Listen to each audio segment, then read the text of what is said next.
Welcome to A Course in Miracles Workbook for Students, Lesson 341. Before this lesson is a short section called What is a Miracle? So we will read that together first and then dive into the lesson.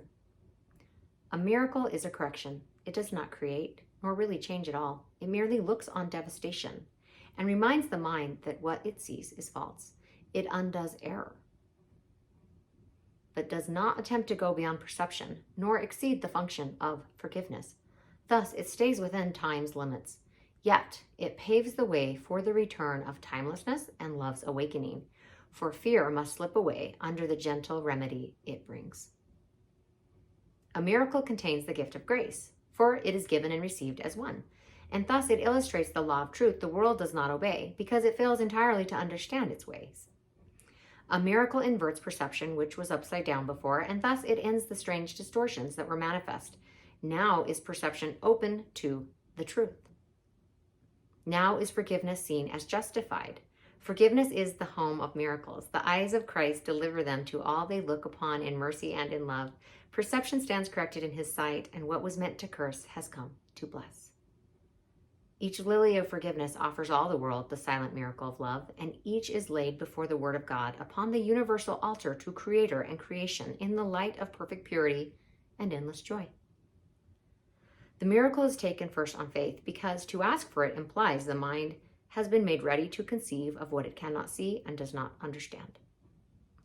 Yet faith will bring its witnesses to show that what it rested on is really there, and thus the miracle will justify your faith in it and show it rested on a world more real than what you saw before, a world redeemed from what you thought was there. Miracles fall like drops of healing rain from heaven on a dry and dusty world, where starved and thirsty creatures come to die. Now they have water. Now the world is green. And everywhere the signs of life spring up to show that what is born can never die. For what has life has immortality. Lesson 341. I can attack but my own sinlessness, and it is only that which keeps me safe. Father, your Son is holy. I am he on whom you smile in love and tenderness so dear and deep and still. The universe smiles back on you and shares your holiness. How pure, how safe, how holy then are we, abiding in your smile, with all your love bestowed upon us, living one with you in brotherhood and fatherhood complete, in sinlessness so perfect that the Lord of sinlessness conceives us as his Son, a universe of thought completing him. Let us not then attack our sinlessness, for it contains the word of God to us, and in its kind reflection we are saved.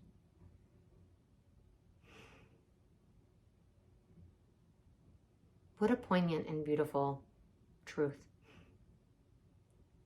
The only thing the ego can attack is perception. Because the ego isn't real and it cannot assail the truth. And the only weapon that the ego has to attack with or defend itself with is lies.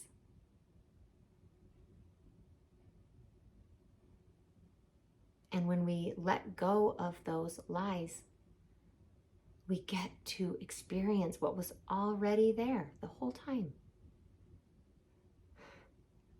The truth.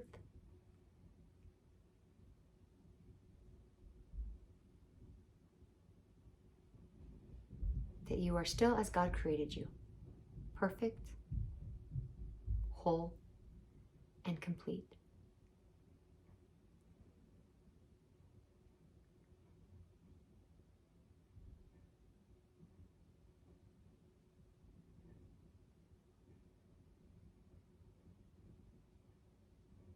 Let us not then attack our sinlessness. In its kind reflection, we are saved. In truth, we don't even need to be saved.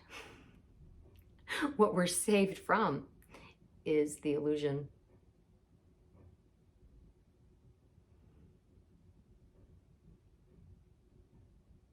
And we are saved from it by recognizing it for what it is.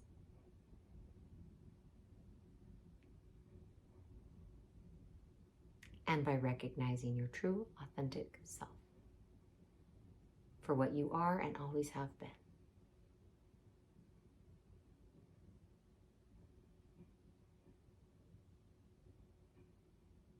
Thank you for joining me today, and I will see you tomorrow for lesson 342.